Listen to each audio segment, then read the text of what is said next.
aussi nous dire combien vous dirigez? Vous êtes seul ou bien les amis que vous avez, vous êtes à combien ici? Oui, je suis le seul capitaine à bord et puis j'ai un seul barreur en plus de ça. En plus de cela, j'ai deux contrôleurs à bord, il y a les taxateurs, plus les policiers qui sont là pour l'ordre et pour la sécurité. Et puis...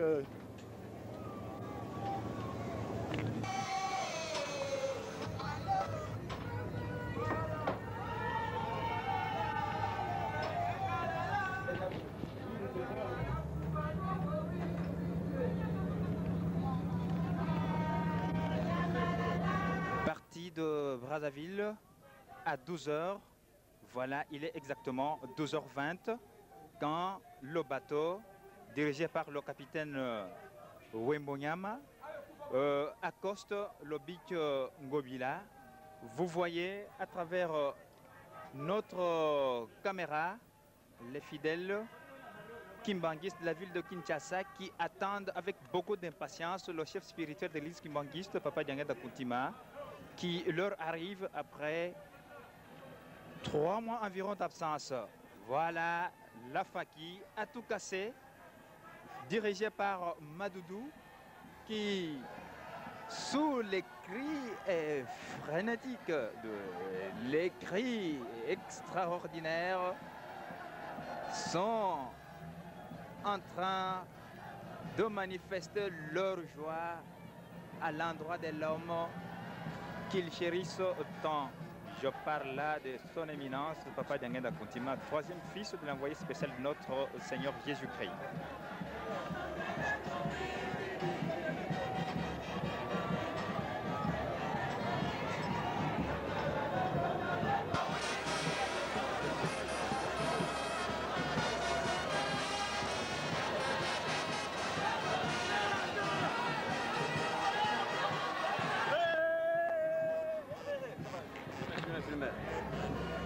Eh bien, comme nous vous disions, il est maintenant 12h25, heure de l'ouest du Zaïre.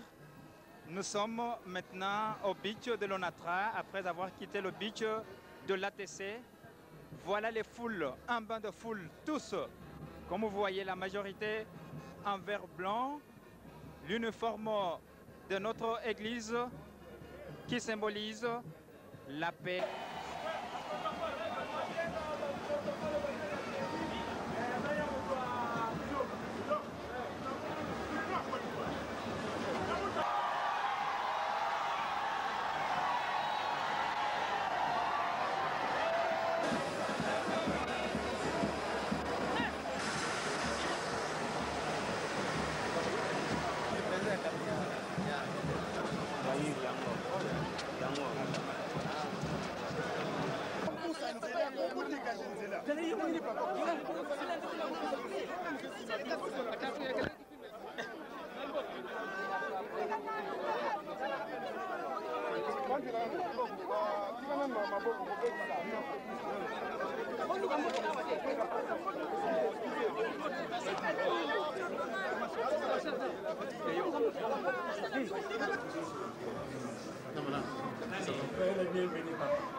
Parce que jamais, jamais et au grand jamais que le poste de la télévision, soit la radio, ne s'est intéressé à mes problèmes.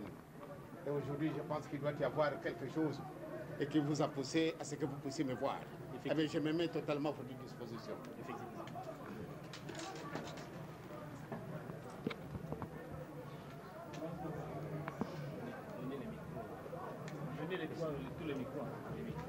L'opinion chinoise beaucoup fait des commentaires sur votre absence prolongée au pays. Peut-on connaître les raisons de cette absence prolongée? Eh bien, mes chers amis, je crois que le kimbanguisme n'est pas tellement au Zaïre. C'est vraiment répandu dans le monde entier. Et si je devais encore rester, je peux rester encore jusqu'au mois de janvier l'année prochaine. Mais j'ai tenu à ce que je puisse regagner le pays du fait que j'ai entendu un peu beaucoup de bruits qui se sont propagés pendant mon absence ici. Et tout a été dit. Je regrette infiniment de ce qu'on soit arrivé à ce stade-là. On a parlé même de votre santé. Eh bien, la mort, je ne sais pas. Quelle est l'impression que je vous donne? Je vous repose la question. Très bonne santé. C'est-à-dire, vous savez, nous sommes de pauvres gens. Et la santé matérielle, nous en avons grandement besoin. J'ai soigné la santé spirituelle. Si aujourd'hui vous apprenez que je suis mort, vraiment ne regrettez rien. Pourquoi? Parce que ça, c'est la voie à tous. Celui qui échappera à la mort, je ne le connais pas. Puisque Jésus, que nous connaissons être le Fils de Dieu, il est mort. Mon père, c'était un homme, malgré on ne le connaît pas, et que nous considérons que vraiment notre Dieu, il est mort. Alors moi, où est-ce que je veux finir? Je suis dans ma 73e année. Le bon Dieu nous a donné cette vie parce qu'il a voulu. Donc tous ces bruits qui se sont répandus, et les gens ont bu, ont dansé parce que j'étais mort. Pourquoi? Je ne sais pas pourquoi ils se sont intéressés à ma mort. Pourtant, nous tous nous passerons. Donc, mes chers amis, mon séjour prolongé, c'était pour prendre contact avec tous ceux qui sont de nôtres et qui sont à l'étranger. Et c'est pour cela que j'ai bien voulu amener avec moi nos pasteurs qui dirigent la France, celui qui dirige la Suède, celui qui dirige la Belgique. Je les ai pris avec moi. Sinon, vous savez, cela ne devait pas vous étonner quand vous devez voir que je suis resté un peu longtemps en Europe. Je pense bien qu'en 61, j'avais fait la même chose. Je suis resté un peu longtemps pour l'Europe. Et je suis reparti. Et j'avais besoin de repos. Depuis 12 ans, je ne me suis pas reposé. J'ai travaillé 24 sur 24. Alors, à partir du moment où je m'étais senti un peu très affaibli, je devenais de plus en plus maigre. Il fallait quand même trouver un lieu de repos. Je suis arrivé à Genève le 25 juillet. Nos kimbanguistes, que ce soit de Belgique, que ce soit de France, que ce soit de la Suède, que ce soit de la Suisse, sont venus m'accueillir. Par après, je m'étais éclipsé, je suis allé me cacher quelque part, où je suis resté jusqu'à dimanche à 13h. En quelque sorte, vous voulez dire que c'était un congé de reconstitution? C'était une nécessité absolue. Il fallait me reconstituer pour reprendre normalement mes activités spirituelles. Son Éminence, puisque vous parlez des activités spirituelles, est-ce qu'on peut connaître comment vous avez organisé votre temps dans tous ces pays que vous avez visités? Quelles étaient ces activités dans le cadre du roman pastoral? Eh bien, je crois que vous connaissez le travail d'un pasteur. Quand il se déplace, pourquoi il se déplace? C'est pour remettre le moral de nos fidèles sur le même pied d'égalité que ceux qui vivent en Zaïre, que ceux qui vivent en Angola, qui vivent en Zambie, qui vivent en Tanzanie, au Kenya et partout. J'ai bien voulu leur tracer une seule ligne de conduite. Donc voilà, c'était le véritable motif pour lequel je suis prêt. Et nous avons appris qu'il y avait un projet de construction d'une église en France. Et qu'en est-il Non, celui qui représente notre église en France, ils sont là. Je les ai amenés tous les trois.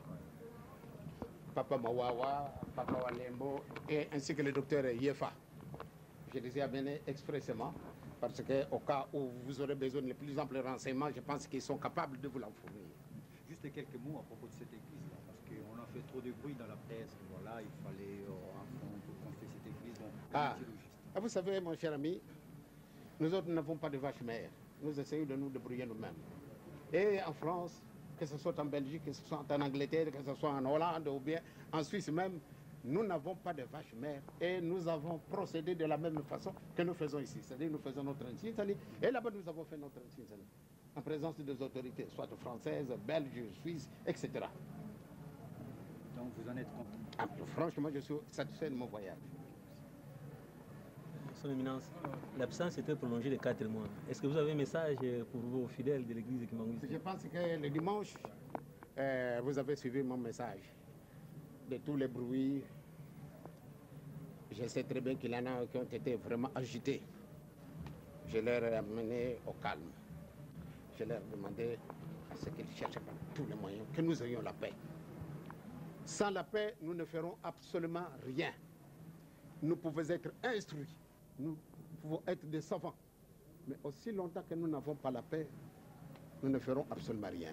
Nous devons travailler vraiment dans l'unité.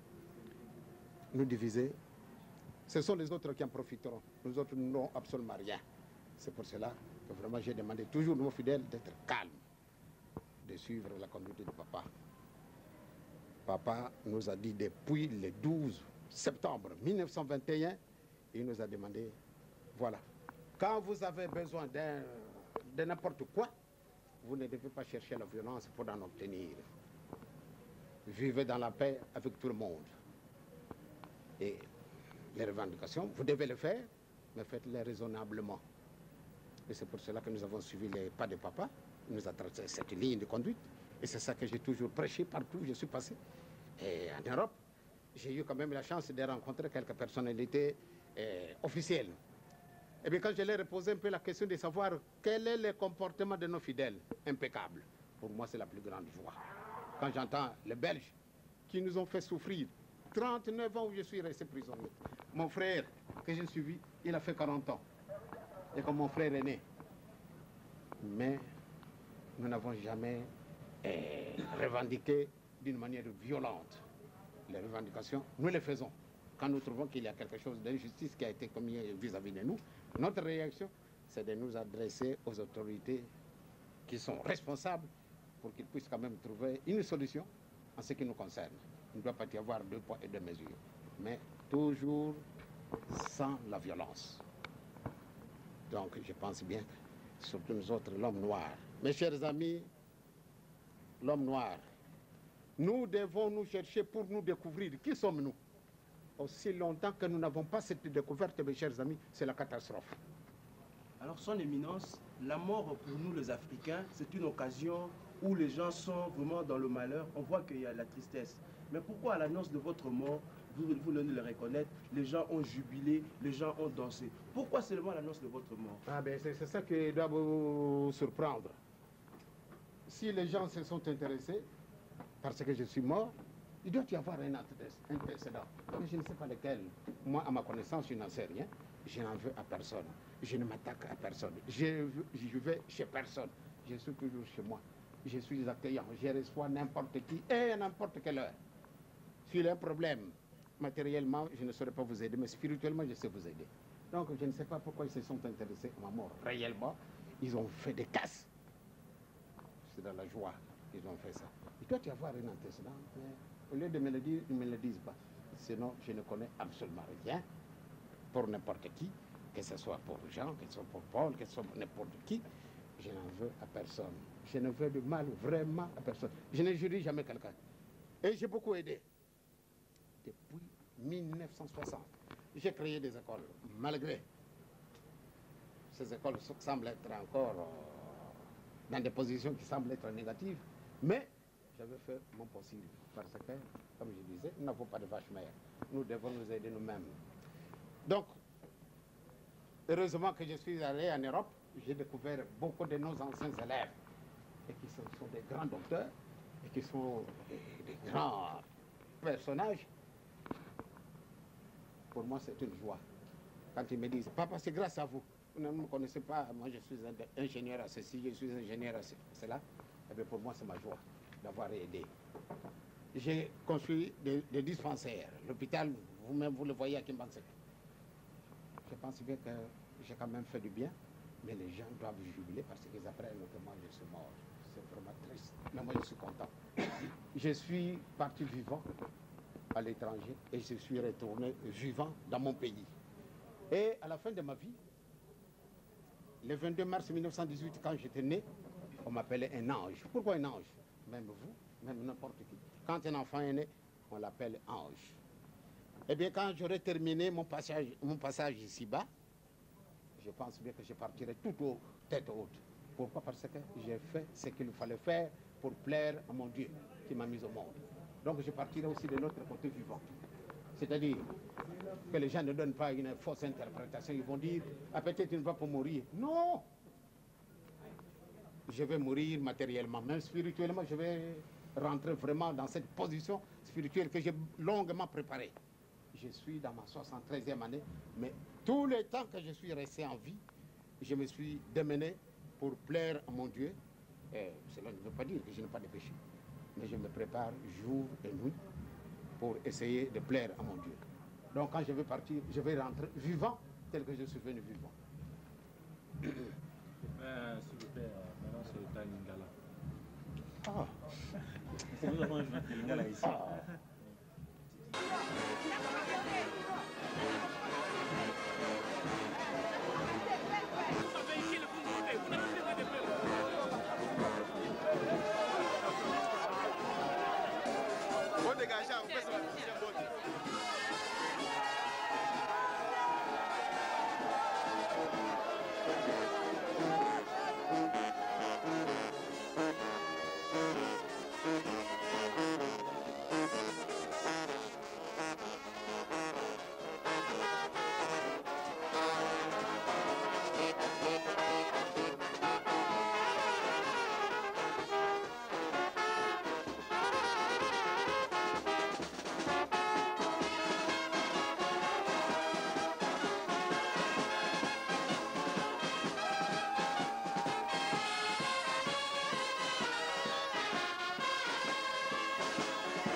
Quand vous décollez ou bien démarrez de Beach Ngobila pour le centre d'accueil Kimbangiste qu'on appelle actuellement centre de conférences, centre Kimbangiste de conférences de Kinshasa.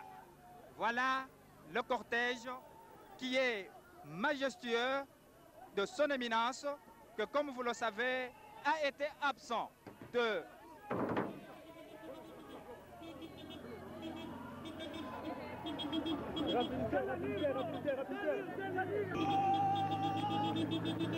Voilà son éminence. Nous sommes maintenant au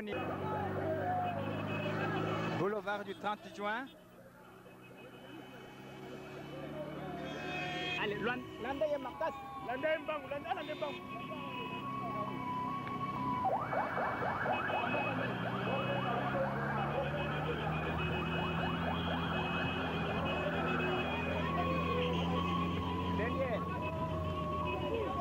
Longola micro. Longola micro.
Non, non, il faut agir comme ça.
résidence de sa grandeur chef spirituel premier adjoint, Papa Kisoloke Lukelo, communément appelé par les kimbanguistes Papa Nkulutu ou bien Papa Mbuta.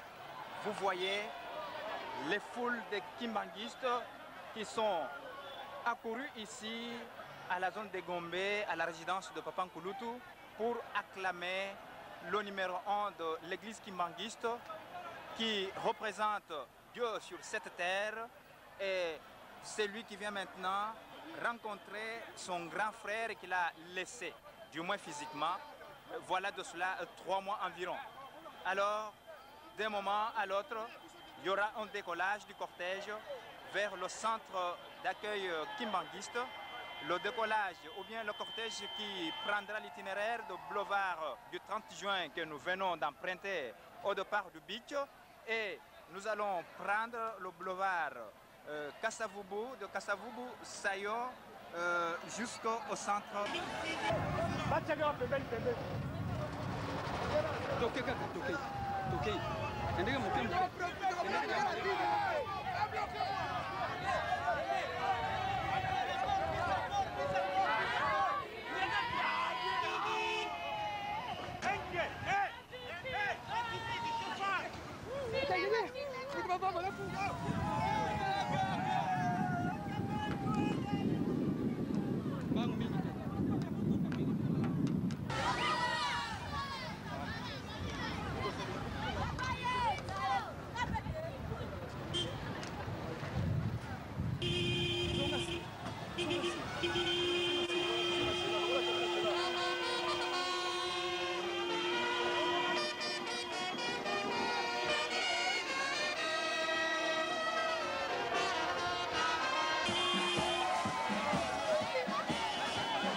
Ça coule.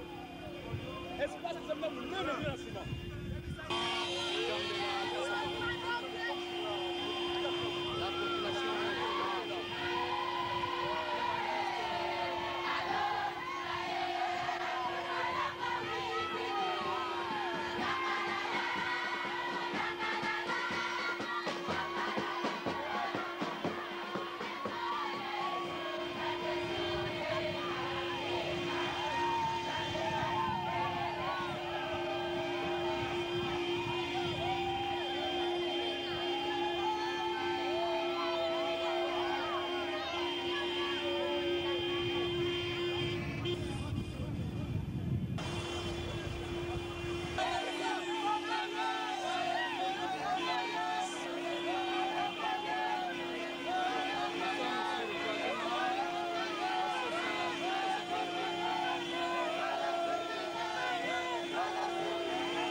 Nous voulons faire notre entrée sans caractère.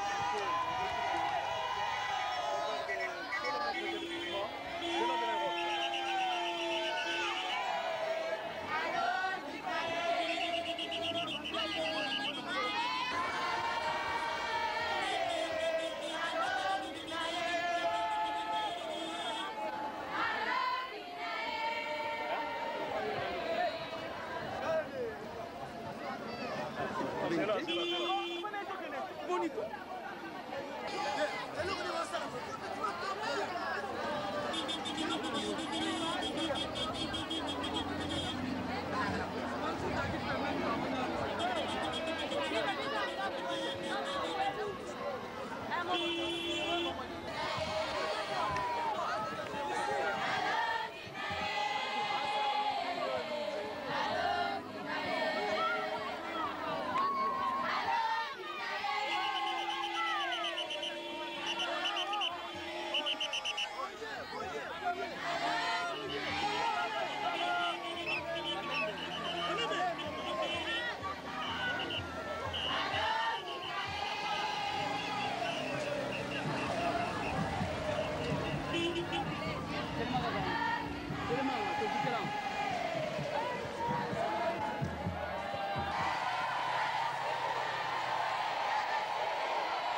Gracias.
tata semo uyalenza nzaya wonsono ade tata nzambe wafangenza fomo Yesu intanene tata semo uyalenza nzaya wonsono nlonga mimiole kwani zevo yabantikili miolonga huko babingi bazeimo zevo wiluba widi bayimbili fumuisi bona montiko stima ya ngolo imbakili widi mbuli kya yimbila tasabuna ya mene ketinane no mam kozi sama bitugri mo sambu wizi haka finkunga filita yimbila mono bu kwan bumbueni fumuisi men sumo montie bueti kostima ya mbotiki ben mbuli kya yimbila nlonga miamiole mama kimbasena kambe bantu bakini musambo mono maleme kwa mgita yimbila basabuna ngimbili ndio wele yam basabuna mene kainda kakala bilubando zuri vila kane kwani gaiza tunlongelele dia kabubu ya longelele dia ka bantu kukudiaka basabo batata ba mama bazeyen longa mimi miamiole nzambi buna kakisana kina kafuluka tata nzambi katere nza gonzo mumako mami kageni yo nza ya mvimba bunduni mosirisa kala nza ya mvimba kikongo singagoga mono nduna nkuikira sana kitibua ikenena kile ndikusisa ndale bikunkuikira komena mfumuse nkumbazole bana kuluzu batata ba mama tuzinda leno mpasi zizi emfuilu azizidi nsendo batambula imako nilusongere munkumba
yo bangoi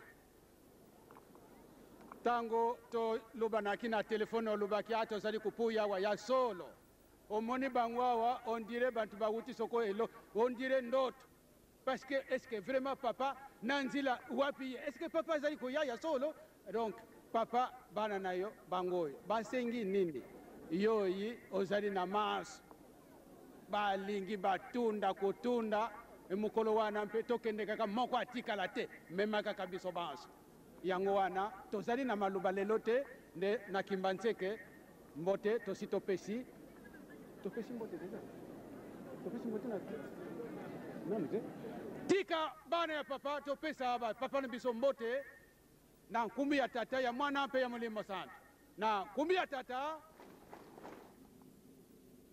na nkumbi ya mwana na nkumbu ya molimo sana Père Musanto batata nangai ba mama nangai bana nangai na pesi binu solo lungonia na tina na mabondele na binu oyo bozala kina yango surtout tango boka kiete papa Kofi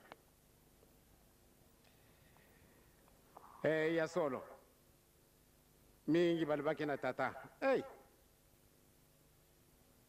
yake na biso totikala ndenge nini tokozalile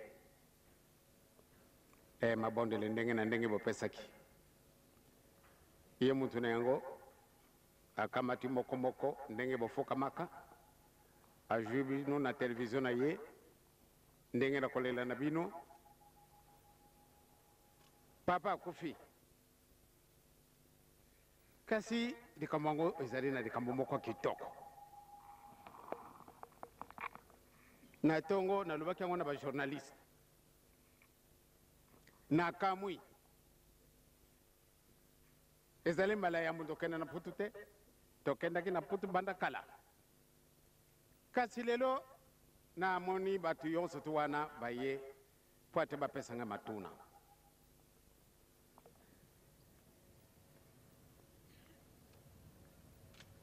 balobi ete kasi ndenge nini wana na putu bamondele bakamwi kasi papa tomonaki ye akufi ndenge nini mokolo ma yenga tokosolola soko nzambe apesi biso nzu tokolongono nazali na bosepeli mingi ndenge nakutili bino namoni nde makasi na bino ye lisusu kuleka ngai nalingi nde tokenda liboso tookisa mungu nde wana soni pamba te nzambe na biso akosaka te babamfuma longo akufi bato bameli bato baseki bato babale basali badine mabondele na bango nzambe vraiment obikisi biso mutu wana kei osali malamu soko tikaka ye biso moyen te oh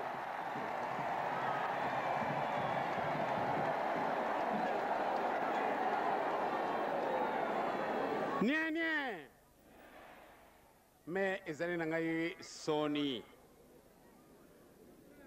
mwana nzambe toyibi ndenge nini ayelaki na mokili akufaki soko akufaki te papa simo kimbango tolandi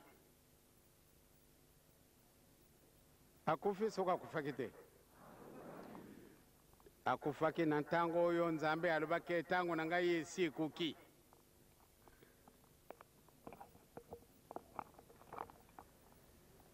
nakendaki vivant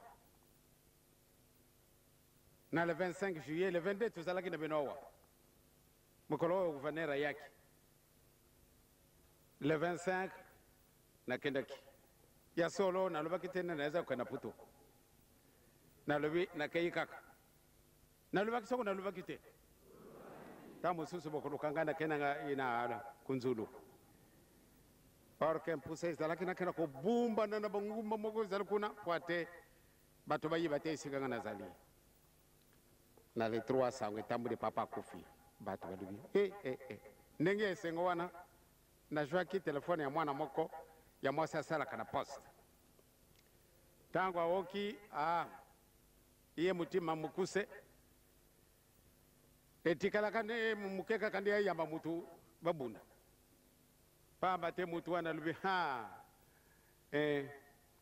oyo botiaka mutima asi akei esengo eboye nani wana ye mbokokanisaka mutu oyo botielaka mutima sekaseka oyo biso tokopema malamu mutu wana atiaka bato moto ike munikiendi kunza muntu munikidiendango muntu ngati mfumbwa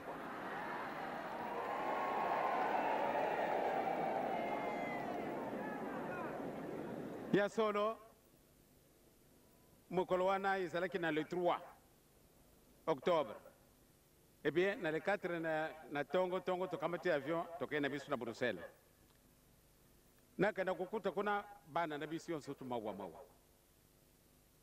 boyo bayo kuzwa ngai me papa komi genome mwana ngai yambo leno dotokolo bokaki sangu ne dembe toki sangu ndi okufi etobadi kubanga soko ezali yo soko muntu mususu ezali kaka ngai bobanga te nazali revenant te nazali vivant ya solo mokolo mayenga wana nani kutu mokolo mayenga te kasi bato oyo ya lazap bayaki pa bate baoki sango ebele nakanisi bookaki maoyo nalobaki bookaki soko bookaki te na le 11 na kai na ngai na Paris kuna kana kokuta na bato malgré ba okisa balubi papa na biso azali batalinga na kiti na avion eh bien na bokiti na biso na avion bato bayibaki na bagote bawo tozalaki na kati na avion bamwana kaka ne amopaya mutu mwindo zali kuna kasi na bokiti na biso bakuta na bakoriste kuna batuti eh bien bato wana baba kasi nani wana bayelombe bana Paris bazali benza bayelombe balimuli ndenge bango nzambe apesaki bango nazali kokanya noki noki na le 14 mokolo moyenga le 12 tozalaki na ndako nzambe na biso tepesaki mabondo oyo kokaki le 14 nde ezalaki mokolo moyenga tokei kosambila penepene na ndako ya président Mitterrand awa biso awa esika baflectis bavwandi ezali ndako ya président Mitterrand to tuti bamfungi na biso badefile salami toza kokandisa lisusu se surtout ntango wana bamoni nakai kodirige fanfare mama gata libukidi bato bamoni esengo ndenge wana baye kosala ntinsene bakumi jusqu'à na 100 000 ya mbongo ya bango kuna calcule nano na mbongo na biso awa soko kopesa bodi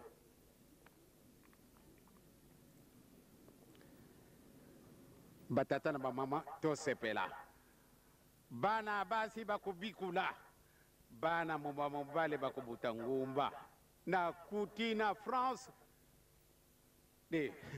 nasepelaki mingi pamba te bano bazalaki kokima ngai awa bake kosala mosala kitoko bazala na Belgique bazala na France bazala na Allemagne bazala na Angleterre bazala na Suisse bango nyonso tu baforme fanfare babengi faki européenne en tout cas nayibi te soko mokolo mayenga bokaki boni ezali kitoko soko kitoko te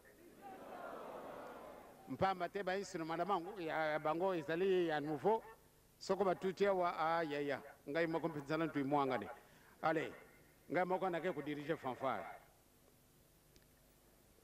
toza kokana nokine na jungi na ngai na Suisse mikanda mizala koya tokaki sango yo kofa ndenge nini wana yo te kabisa boye nakendaki vivant na jungili bino vivant batata na bamama ndenge nalubi ete ezali likambo moko esengo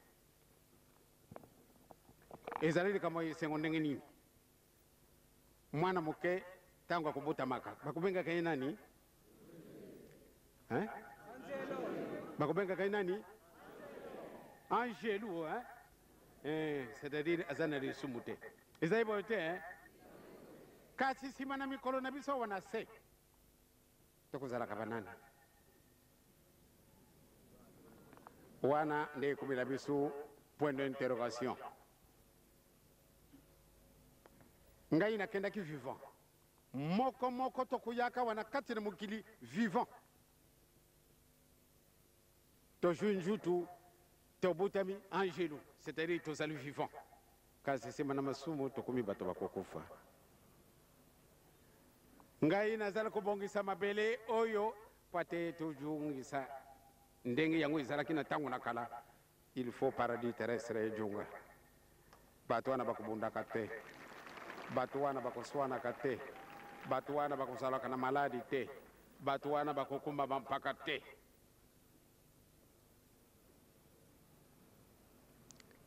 ezali ngai te moto nalobi yango ezali na kati na mokano matata nzambe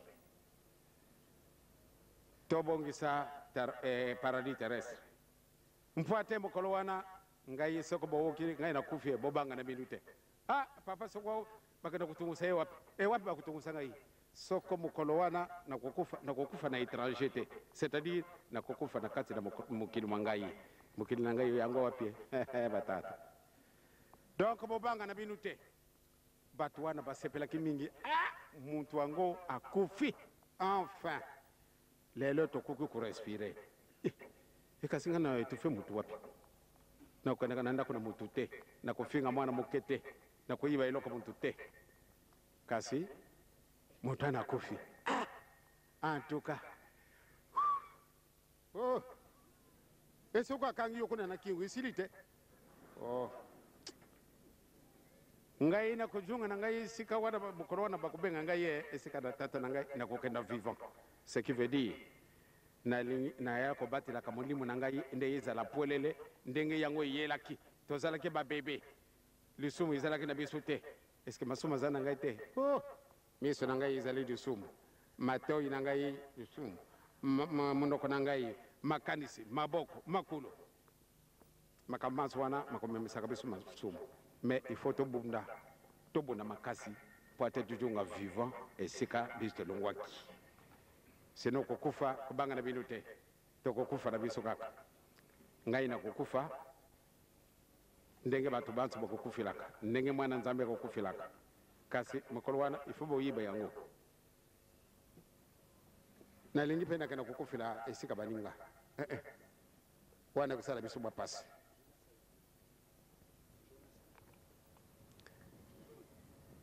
wana ekomi na biso pasi bato baseki elelo epasi bango mawa aye solo azali revenant azali na ye revenant moto yango solo asekwi tookaki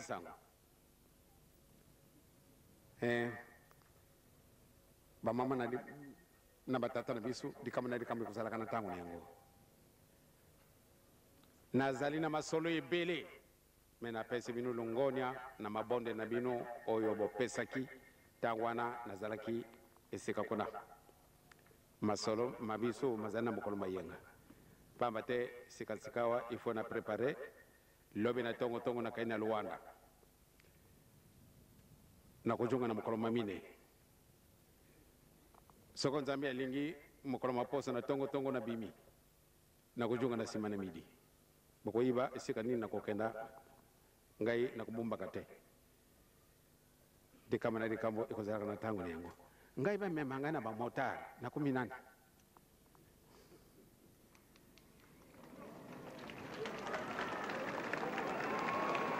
nye na Angola ya solo basi bamemi nga mbala na za kukendaka kuna bakomemaka ngai na bamotari na République populaire du Congo bakomemaka ngai na bamotari kasi awa na kisasa mbala liboso ngai moko ntango natali na libungu na bangi bayokamata ngai nga na 18 pamba te nazali revenant mutu ya kofi bongo asekwi obili kamonini dikama na dikambo yokusalaka nini tokotala kaka makambo ezala koyela biso mundu mwindo alongwa wapi mawa muntu mwindo tolongwa wapi mokolo maposo tango tozalaki na ndako ya Nzambe kuna na conseil œcuménique des églises en présence du secrétaire général du conseil œcuménique des églises na mangumba ndenge na ndenge bayelaki kuna na sali na bango tango nake kututisa miziki bwala ibukani pwana nini kuna yekuminda kuna biso na betsake miziki na kati na ndako wana malgré biso tozali bamembre du conseil œcuménique des églises kasi tozali tout à fait on dirait secondaire kasi mokolo maposo tokoti kuna na bamusicien balungu na Bruxelles baoyo ya Suisse baoyo ya France tokoti kuna ekuminda kuna biso to tuti badefile na biso kuna faki atuti moyete mokolo mayenga oyo tozalaki kuya kuna na aéroport na bango tobebisaki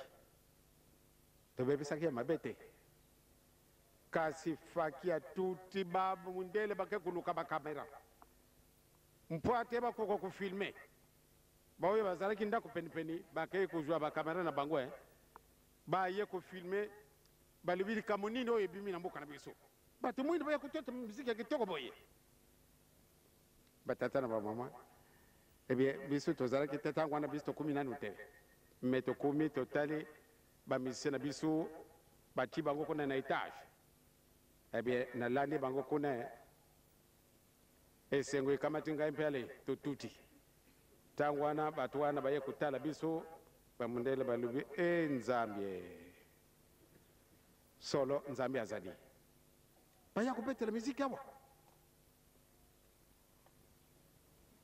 bato bazo basepelaki fana kulungwa kune ntangu na lubi botikala malamu ngana kai bana baleli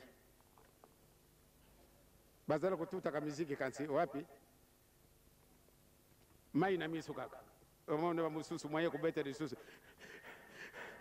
pardon kolela te na kokumi na bino kaka isere kaka mukili to bongisi tango ya putu mubimba ekumina ngumba na kamwi mputu mubimba bana papa simo kimbangu babuti ngumba vraiment nazali na bosepeli to tambola malamu nzambe na biso azali prêt azali ko jila kaka bisindo to bongisi soko to bongisi makamaso pe masili donc bobanga na bino te pamba te na sina lembi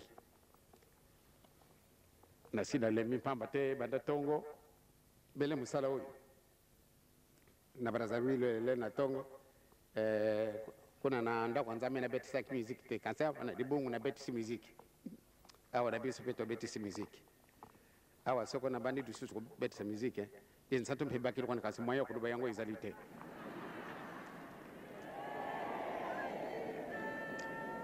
donc ici quand on a ba mama na batata to sepele na biso to banga te nzame na biso kosa kate to kosala nini to kolonga to kosala nini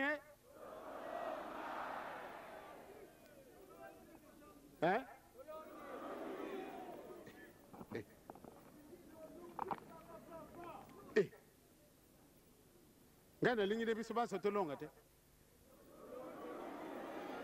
to si to longe tozala bana na bolingo bolingo na bisu eleka ndelo oyo emona nano kati na mokili te tozala bana na mibeko tosere mibeko mpenza makasi ndenge ceinture na kangi yango makasi mpa te ekweya te tozala bana na misala soko tali bana na biso na putu ayayaya mpasi bana oyo bakokendaka bebokendela nzambe bazali na mpasi bazali na mpasi il faut kosa kaka soko lobi solo moyen kuyamba yo ezali te il faut kosa kaka po te bayamba yo alors bana na biso bazali koregrete mingi na makambo wana yango wana bokanisaka bana wana baza na poto solo baza na pasi po ate azwa mokanda akuvandila ko na mbuka wana yave mpo ate azwa mosala po ate azwa ndako même soko bandako yango etandemi awa nyonso tu ezali vide soko bamoni yo oke koluka ndako soko opesi telefone ngai naza koluka ndako naoki na journal nde ndako na yo ezali libre nalingi nde yaka na yo ezali libre ntango okuma kuna moto mwindo ale va-t'en ndako ezali te basi bazwi yango sikasika awa kaka moto mwindo toza na pasi kasi tobanga te tozali kobundilaka esika na biso ya liboso tokuzunga kaka esika wana nayebi te soko bolingi te donc mama batata bosi bolembi mingi topesi bino lungonia ndenge na bolingo bolakisi ya solo mbuka nyonso tokumi yengele ngai moko na kamwi na bangi kasi nzambe asalisi biso tokumi na esika na biso sikasikawa malamu de tokenda kobongisa c'est-à-dire mayo koloba yango ezali te mposa kaka nalia kadi nsati bakiti kwani alors moye pate na belela soko tango tozalaka na potunde na ke kutuntana na mwasi na ngai yo nzala ekangi ngai boso takumlakisanga nzala boye totuntani kansi totuntanaka te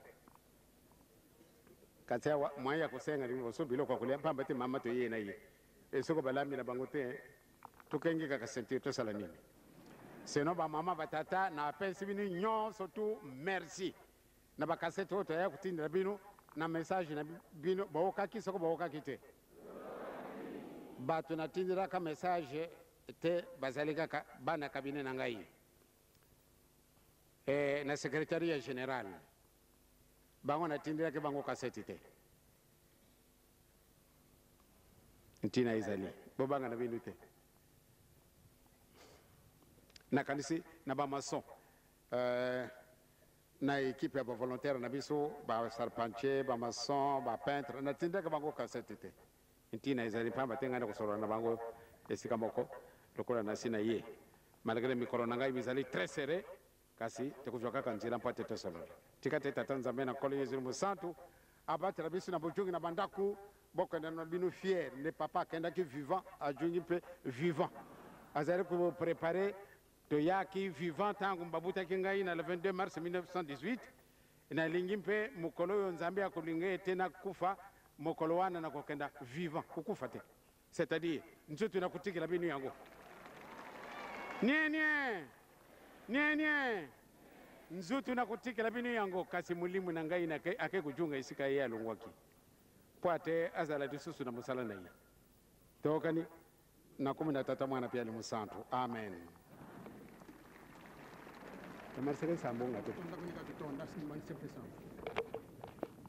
nakanisi biso banso tolandi papa toyokaki babande makambo eli mosantu sepelesa biso bana na bino ya solo bana na yo balungwi ndako moko na likanisi na ye alibi ete tokana koyamba papa oyo tokelake basango ebele kofingama ebele tika tokoyeba koyamba ye tosepelesa ye tosi tomoni bango nzambe tata kolo yezu eli mosantu biso tozali na eloko ya kopesa bango te kasi topesi bango na maboko na yo nzambe na biso po ate yo osalisa bango na manso mazali kolela bango maoyo mazangi na pai na biso bango mpusa ezali nde batunga linguma na yo eloko oyo emonanaka nano na kati na mokili te pamba te motambolisi na yango ayibane na ye te nzambe tata nkolo yezu eli mosantu bongisela biso jungisa mokomoko na ndako na ye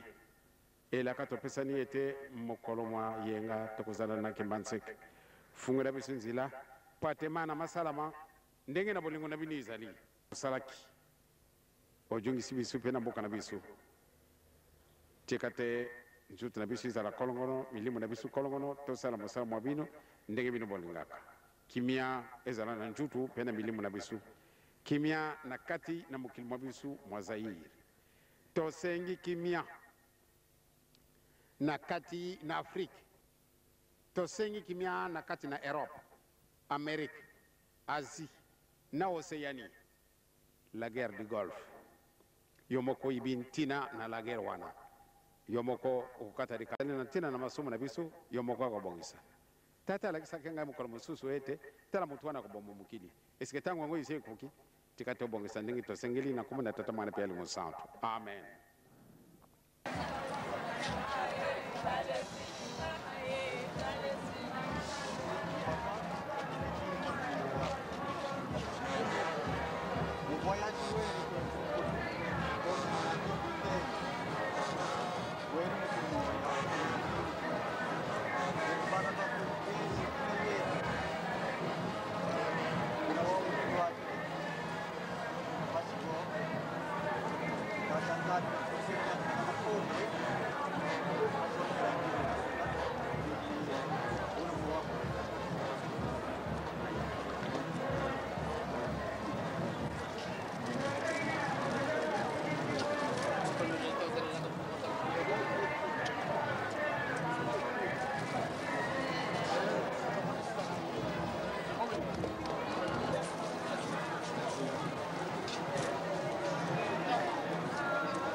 Bukan te voiture, munu kin kenne ki bakini ngak de seng.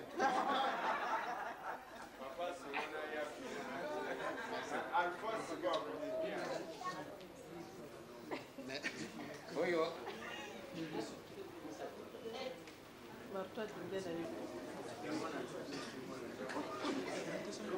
Et vous présentez combien? 90 kilos. Moi aussi. Et pour le vous pesez combien? Moi, 76 kilos. Et c'est bon. J'ai commencé à le dépasser.